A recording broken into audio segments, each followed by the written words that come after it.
1, 2, 3.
So I've seen you guys in a number of different types of venues. Like I've seen you on Jam Cruise, seen you late night at the high school in Telluride Bluegrass.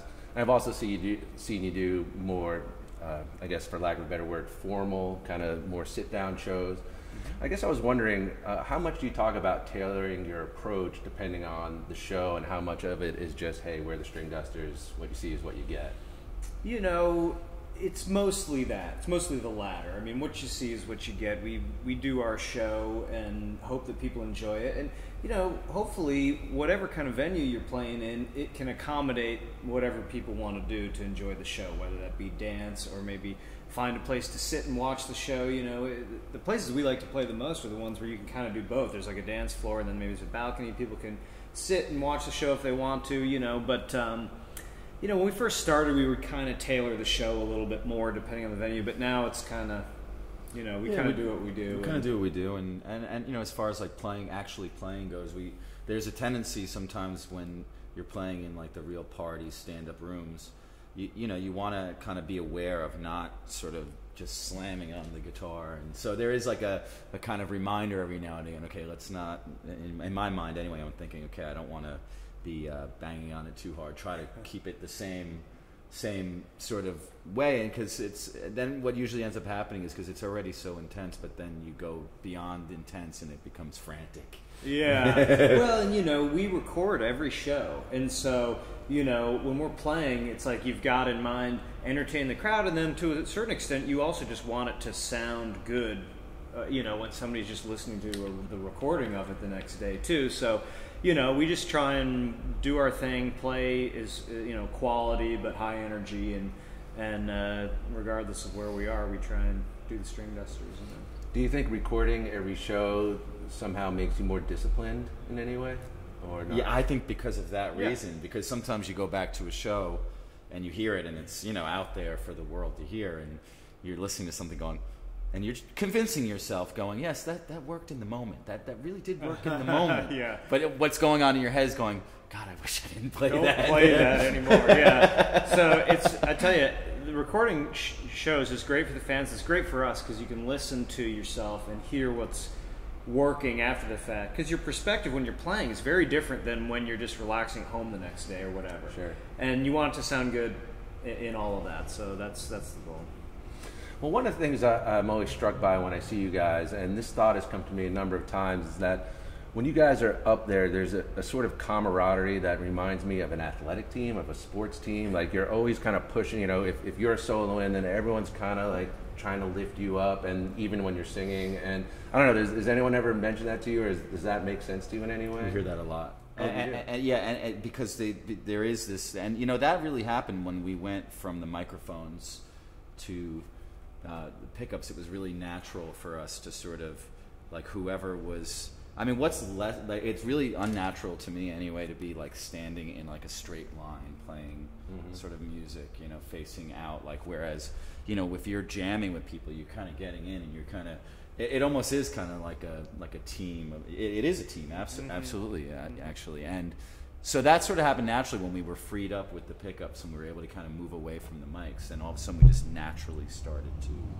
interact more, and go to each other physically as well as musically. So and I think that enhances that interaction. If two people are going to do some trades or something, why not really get in that person's space and see what they're feeling and see what they're doing and be able to play off them in that way? I think for us it creates a better interaction. So we like to move around and check out what each other's doing. Right. People have asked though if it's rehearsed. So I've had people ask if we rehearse that, but it's not. It's just something that just free natural. form.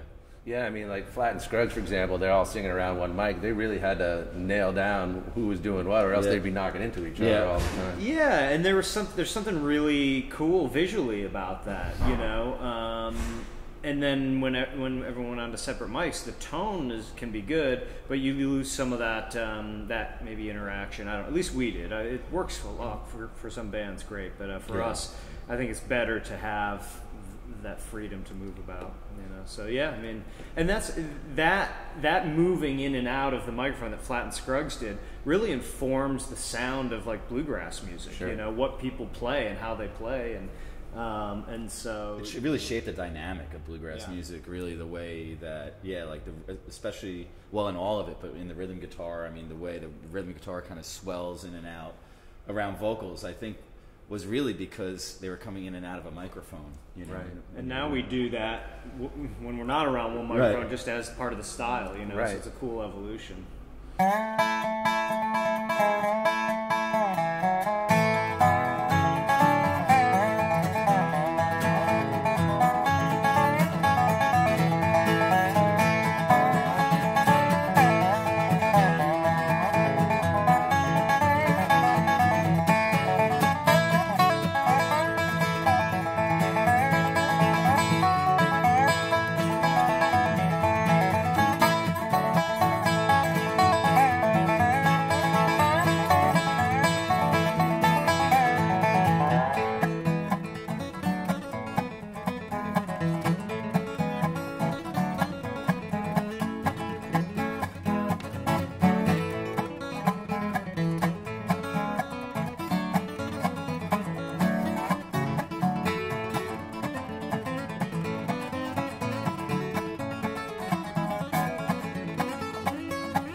I want to go back a little bit in history.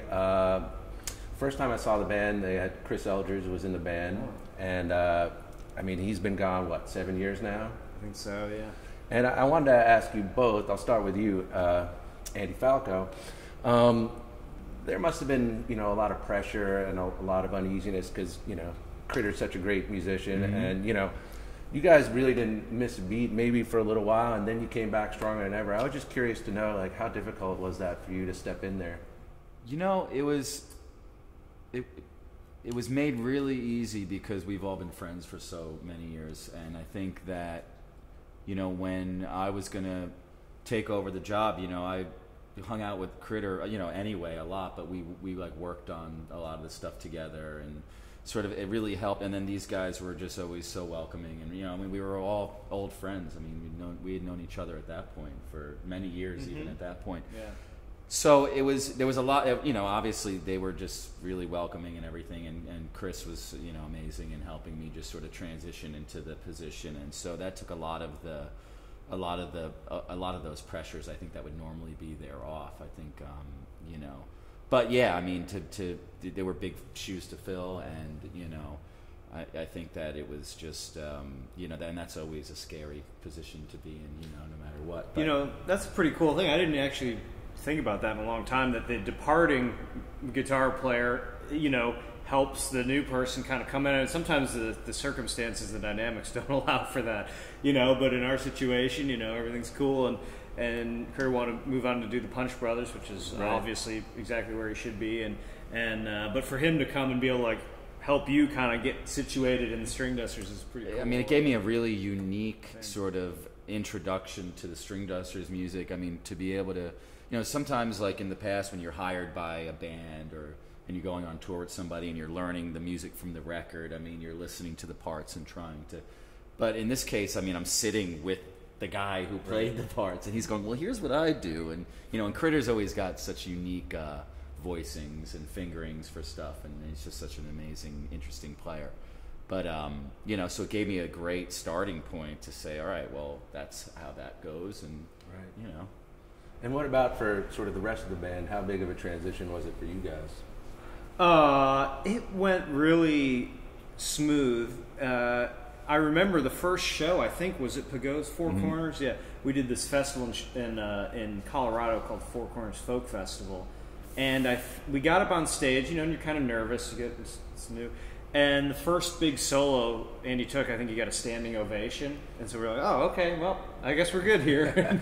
So, you know, Andy just came in and killed it off the first show, and so, you know, I think you're a little nervous leading up to that, but then once you're on stage, you're playing, the crowd's loving it, and then you're like, all right, transition is, you know, is complete, I guess, or at least, you know, you're rolling, you know, so. That must have been a good feeling, like when kind of nailed it that first time out. We knew he would, that's why we got, you know, right. That's why we got him. Let's talk a little bit about the instruments that you have, both with you and not with you. We'll start with you and the Collings. Sure. Tell us a little about it. This is my Collings D1A, which I got new in 2007, and I absolutely love this guitar. It comes obviously with me everywhere I go. You can see it's battle worn and played. A little road weary. Yep, and it's as strong as ever. I mean, the tone just always seems to kind of get better with this guitar. It's, you know, it's like a mahogany back and sides, you know, Adirondack top, ebony on the bridge and the fingerboard, and it's just the most reliable guitar I've ever had, and I love it, and it comes on stage with me every night.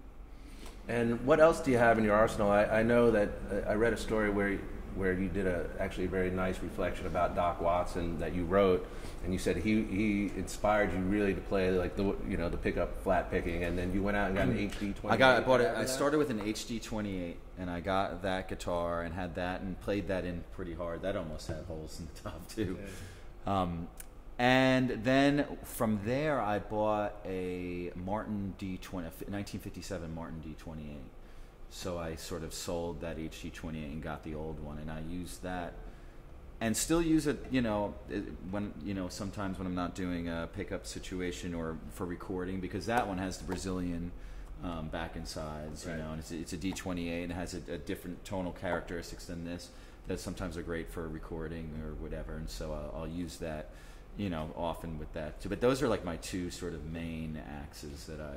So do you find like you like recording with the rosewood and playing live with the mahogany? You know, it really depends. You know, I mean, the mahogany. You know, the reason why I got originally the D1A as opposed to the D2H, which you know was an option at the time, was because I felt that the mahogany really blended nice with the Stringdusters. Sure.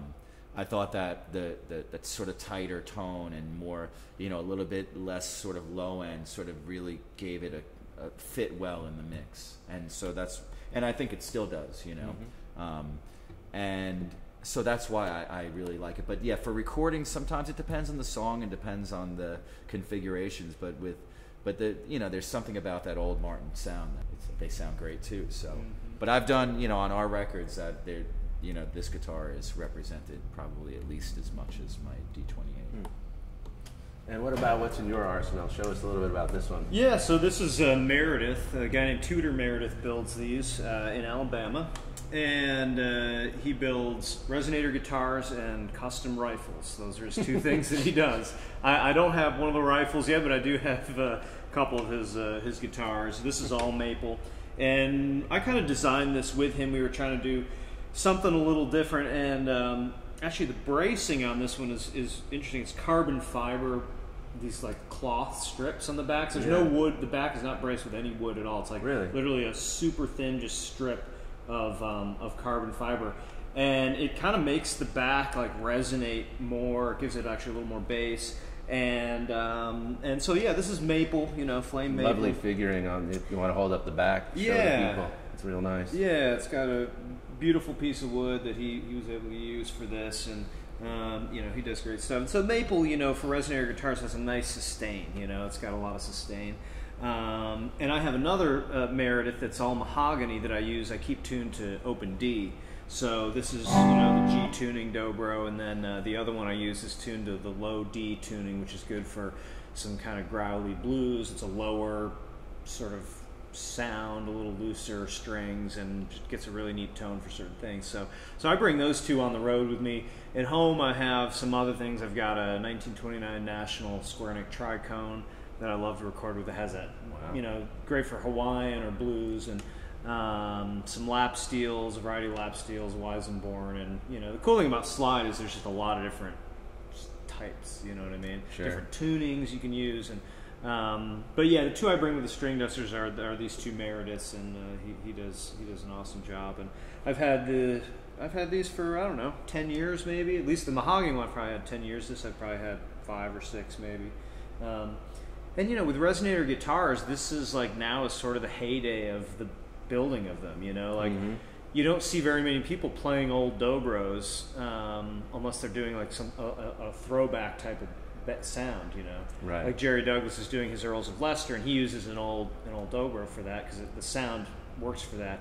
But nowadays, it's like what they're building now is the best that has ever been built. So most resonator guitars you see are modern made ones. Yeah, you know, I talked to Jerry not that long ago, and he was telling me he went back to the old one for that particular Flat and Scruggs based project, but he usually plays like one of those hybrids that, you know. Yeah, exactly. Most, you know, they're really well made these days. They're very well made, and when they were originally made, they're just, you know, it wasn't that popular of an instrument, and you know, the care in making them wasn't as high as it was in like making acoustic guitars or mandolins or things like that. It was like, you know, that for whatever reason they just weren't quite built quite as nice that seems to me. So yeah, I love this thing. You know, it's a great instrument and play it every night.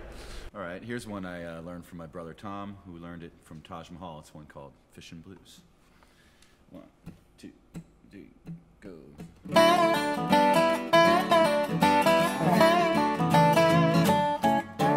Bet you're going fishing all the time, and my baby going fishing too. I bet your life, your sweet wife is gonna catch more fish than you. Well, many fish bite if you got good bait. Here's a little tip that I would like to relate. Many fish bite if you got good bait. I'm going fishing, yes, I'm going fishing, and my baby's going fishing too. Well, baby, brother, about to drive me out of my mind. Said, can I go fishing with you?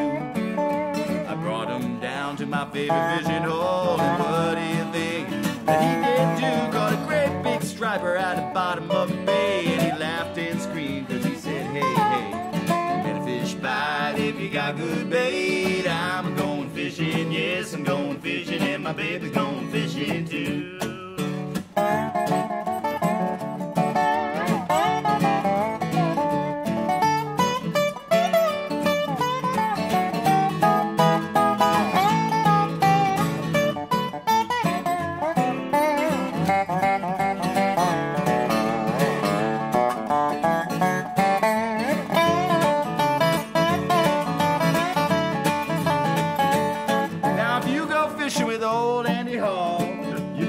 Your pole and line, 'cause you know Andy here's been fishing out on the Middle Fork of the Salmon River, and he's been catching him cutthroat every time. Saying, man, if fish bite if you got good bait. Here's a little tip that I would like to relay. Man, if fish bite if you got good bait. I'm a going fishing, yes, I'm going fishing, and my baby's going fishing too.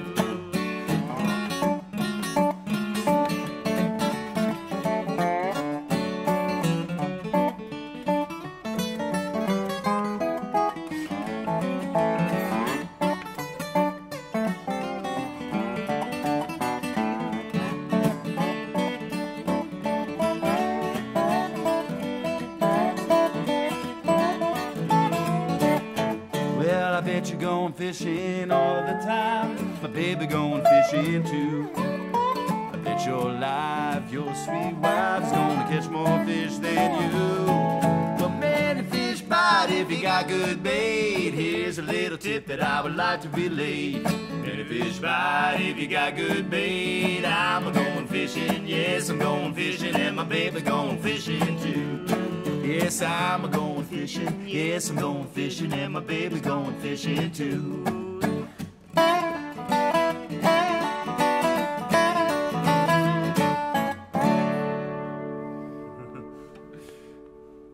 Right. Excellent. Fun. Good job.